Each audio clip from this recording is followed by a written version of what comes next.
आज सवाल ये कि 4.5 साल तक सेबी सो क्यों रहा था, सेबी ने इस पर सवाल क्यों नहीं उठाए। तो फाइनेंशियल डिस्क्रिपेंसीज के मामले में ये सरकार बुरी तरह से विफल रही है।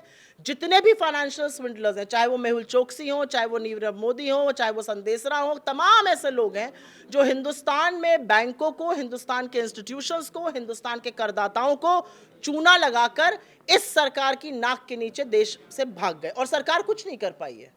देश में एक बड़ा घोटाला सामने आया है। तमाम फाइनेंशियल अखबारों ने इसके बारे में रिपोर्ट किया, लेकिन इसकी कोई खास बड़ी चर्चा नहीं हो पाई है। कांग्रेस नेता सुप्रिया सुले जी इसी मुद्दे पर बात करने के लिए हमारे साथ मौजूद है। मैम, आपने एक बड़ा इल्ज़ाम लगाया कि 44,000 करोड़ का मुनाफा कमाया गया, लेकिन जब्त हुए केवल 4800 करोड़ रुपए।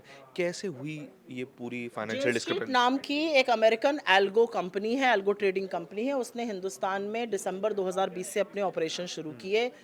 वो इक्विटी मार्केट में भी और डेरिवेटिव मार्केट में भी ऑपरेट करता था। वो इक्विटी मार्केट में शेयर प्राइस का मैनिपुलेशन करता था और डेरिवेटिव मार्केट में उससे फ़ायदा उठाता था और अवैध रूप से ज़बरदस्त मुनाफाखोरी करता था, जिसकी खामियाजा हमारे छोटे निवेशक भुगतते थे। उसके बाद ये पैसा वो लगातार यूएस रिपैट्रिएट करता रहा। जनवरी 2023 से मार्च 2025 के बीच में करीब करीब उसने 44,000 करोड़ रुपए कमाए प्रॉफिट में, शुद्ध प्रॉफिट में, और ये पैसा रिपैट्रिएट किया। 4.5 साल से सेबी सो रही थी, जबकि लगातार छोटे निवेशकों का नुकसान हो रहा था और इसको आगाह करने का काम राहुल गांधी बार बार कर रहे थे और कह रहे थे कि ऐसा बंद हो, नहीं तो छोटे निवेशक तबाह हो रहे हैं, बर्बाद हो रहे हैं। उसके बावजूद उनकी सलाह की, उनकी चेतावनी की नज़रअंदाजी की गई और आज परिणाम सबके सामने है। जेन स्ट्रीट जैसी कंपनी ने मुनाफा कमाया, अवैध मुनाफाखोरी करी, हिंदुस्तान के छोटे निवेशकों के बूते पर करी।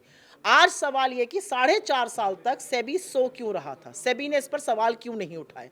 इतने बड़े वॉल्यूम्स में ट्रेड हो रहा था, किसी को भी पता चल जाता, सेबी को पता क्यों नहीं चल रहा था। एक बात यह है।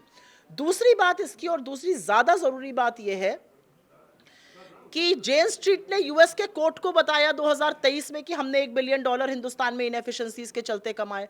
सेबी ने कुछ नहीं किया। जेन स्ट्रीट ने कोर्ट को 2024 में बताया, सेबी ने कुछ नहीं किया। तमाम मार्केट एक्सपर्ट्स ने 2024 में सेबी को लिखा, सेबी ने कुछ नहीं किया। सेबी ने फरवरी 2025 में कॉशनरी लेटर इशू किया और उसके 5 महीने बाद 3 तारीख को उन्होंने फर्म को बैन किया और अब ये खुशी मना रहे हैं कि हमने 4400 करोड़ जब्त कर लिए। अरे वो हाथी की पूंछ है, ट्रेन स्टेशन से निकल चुकी है। 44,000 करोड़ तो सिर्फ 23 से 25 तक जा चुके हैं।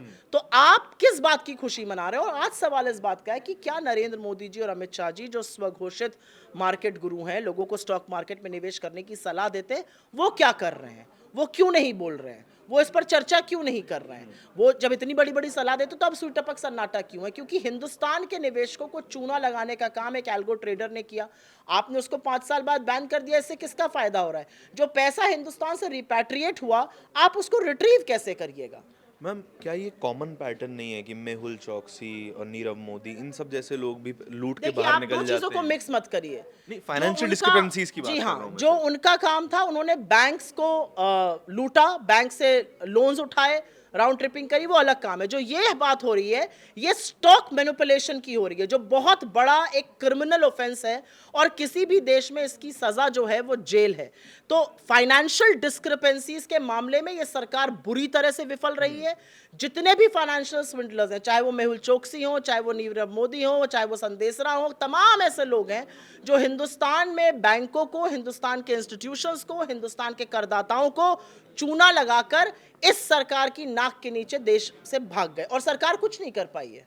बीते साल से लेकर अब तक एफआईआई ने लगभग 11 लाख करोड़ रुपए भारतीय मार्केट से और हटा लिया इसीलिए है। सरकार जागी है, क्योंकि एफआईआई आउटफ्लो बढ़ता जा रहा था। सरकार छोटे निवेशकों को बचाने के लिए नहीं जागी है, क्योंकि एफआईआई आउटफ्लो एक बड़ी ही भद्दी तस्वीर दिखा रहा था कि लोग पैसा निकाल रहे हैं भारत से, इसलिए एकदम से ये सरकार सजग हुई। नहीं तो आपको क्या लगता है हमारे और आपके जैसे स्मॉल निवेशकों की प्रोटेक्शन के लिए जागी है? बिल्कुल नहीं, कतई नहीं। मैम, पिछले 4 दिनों से ये खबर तैर रही है, तमाम फाइनेंशियल अखबारों ने इसको छापा, आप भी बात कर रहे हैं, लेकिन इसकी कहीं और ज़्यादा चर्चा नहीं होती। आपने ईडी का भी मैंने कहा तो कि इसीलिए प्रेस कॉन्फ्रेंस करी है कि आपके जैसे पत्रकार और बाकी लोग इसकी चर्चा करें। अब आप लोग किस बात पर चर्चा करेंगे, उस पर हमारा कंट्रोल नहीं है। मुझे लगता है देश का मीडिया लोगों की बात नहीं करता है, लेकिन शायद मीडिया वालों का भी पैसा डूबा हो तो बात करनी चाहिए इस पर। फिर धन्यवाद। Thank you so much. कैमरे के पीछे मेरे साथी तौहीद के साथ मैं धारण, बहुत बहुत धन्यवाद।